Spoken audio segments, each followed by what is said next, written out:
Hi, it's me, Bob Jokel with Hunt Real Estate. I've been selling real estate in Central New York for over 20 years. Welcome back to my YouTube channel, devoted to helping the general public understand everything that goes into buying and selling homes. Today I'm going to talk about the anatomy of a home sale, or what you need to know about selling your home. Now there's several different types of sellers. There's first-time or long-time sellers, and these are people that have never sold a home before, or it's been many, many years since the last time they've sold a home. There are move-up sellers. These are sellers who have outgrown their home and need something bigger, or their financial situation is improved and they want to upgrade to a larger or more well-appointed home. Then there are downsizing sellers. Some people call them empty nesters. These are sellers that no longer need a large or two-story home, and they want to purchase a smaller one-story home, patio home, or condominium. Then there are relocating sellers. These are sellers who will be moving out of town for work, retirement, or any number of reasons. Sellers have different needs. A good agent will be able to help any of them to accomplish their goals. Step number 1, interview one or more agents to see who you want to work with.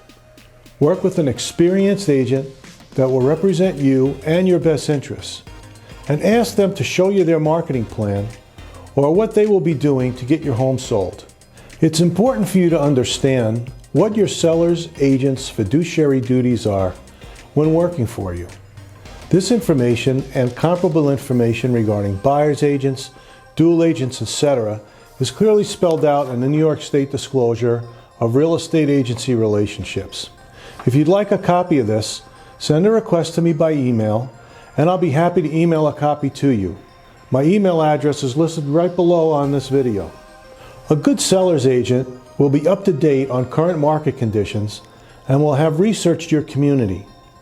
They'll know what homes are selling for in your neighborhood, how long it's taking homes to sell there, and what price homes are selling for as compared to their asking price.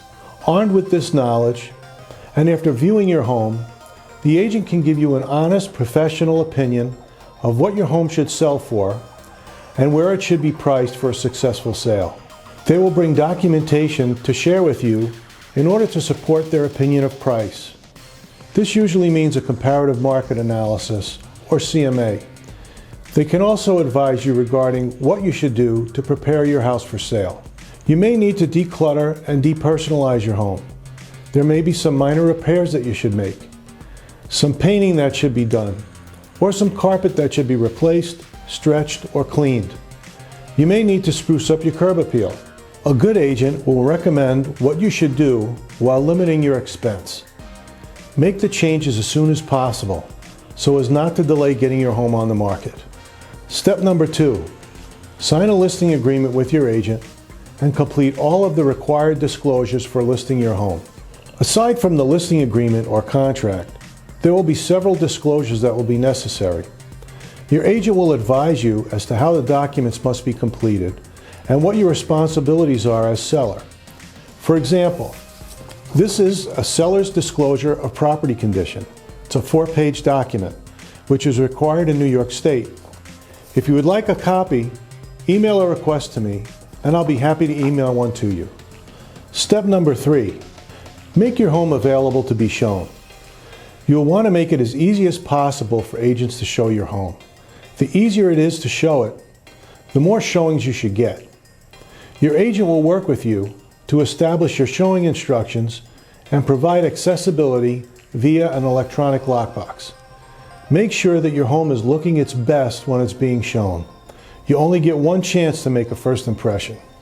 Step number 5, review all offers with your agent. You may get multiple offers depending on the current market conditions. Your agent will negotiate all offers on your behalf and help you to decide which offer is best for you.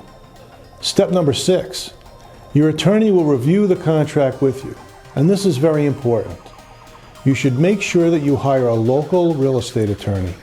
If you don't know one, your agent should be able to recommend some to you. Step number 7, the buyers will schedule their home inspection and possibly a radon test. If everything is okay, they'll release those contingencies and make their mortgage application. If there are issues, your agent will help you to negotiate a resolution. You may need to have some repairs made in order to move forward with the sale. Some sellers will elect to have their own home inspection prior to putting the home on the market. Then they may make any recommended major repairs from the inspection report. This is an excellent idea and should prevent any surprises. Sellers can then elect to make a copy of the report and the receipts for repairs available to the prospective buyers, which should alleviate any potential issues. Step number 8. The buyer's lender will have the appraisal done. There is nothing for the seller to do for this other than make the home available for the appraiser to do the appraisal.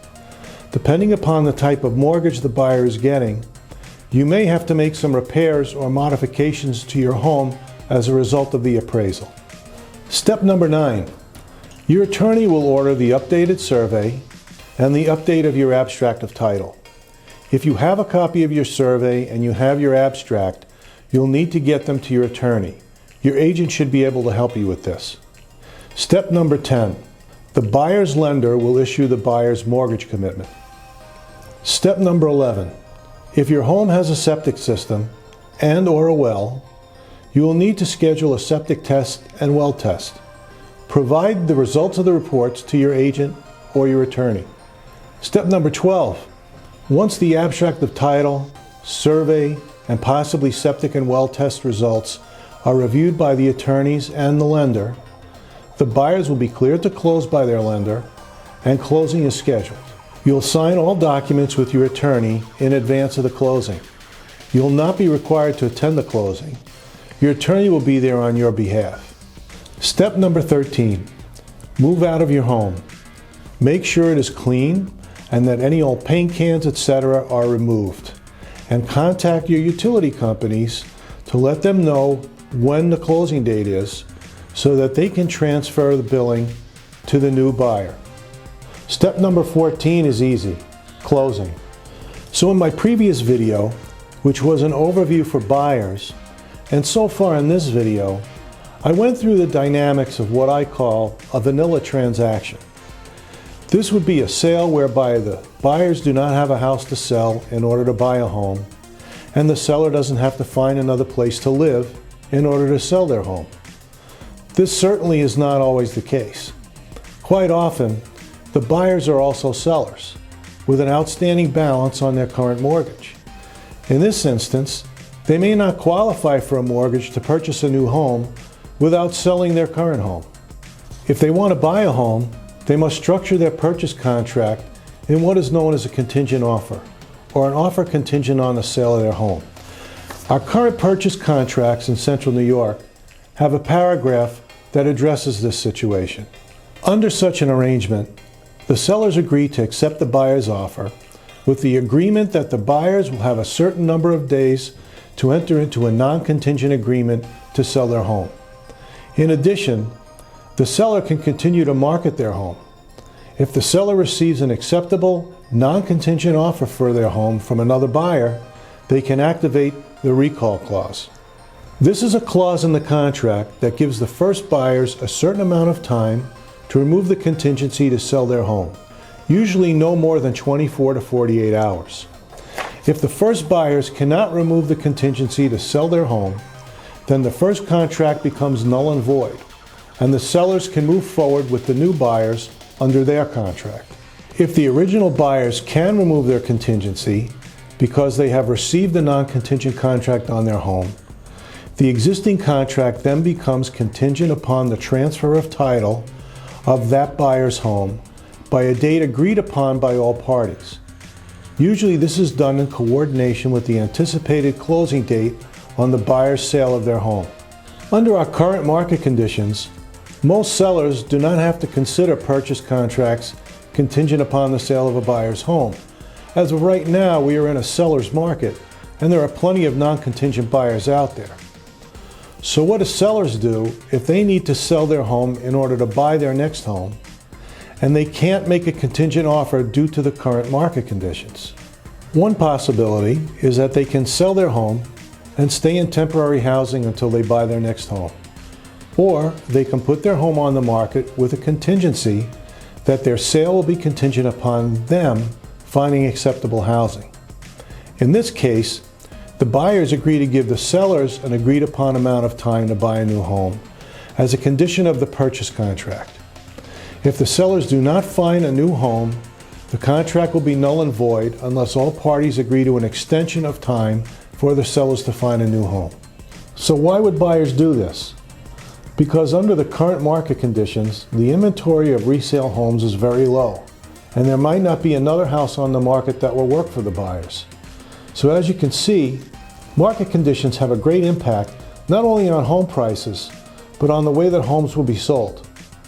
Having a good real estate agent that knows how to advise you under all market conditions is invaluable. So what else didn't I cover? What are sellers' closing costs?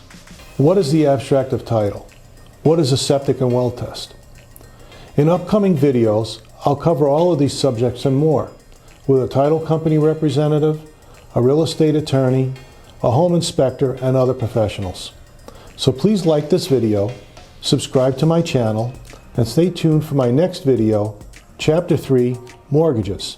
I'll have a mortgage professional with me, and she will go over everything there is to know about mortgages. Also, feel free to share my videos with someone you know. In the meantime, if you have any questions about today's video, feel free to send an email to me with those questions. I'll do my best to answer you as soon as possible. As always, if I can assist you or anyone you know with buying or selling a home, please reach out to me. Thanks for watching, and stay safe and well.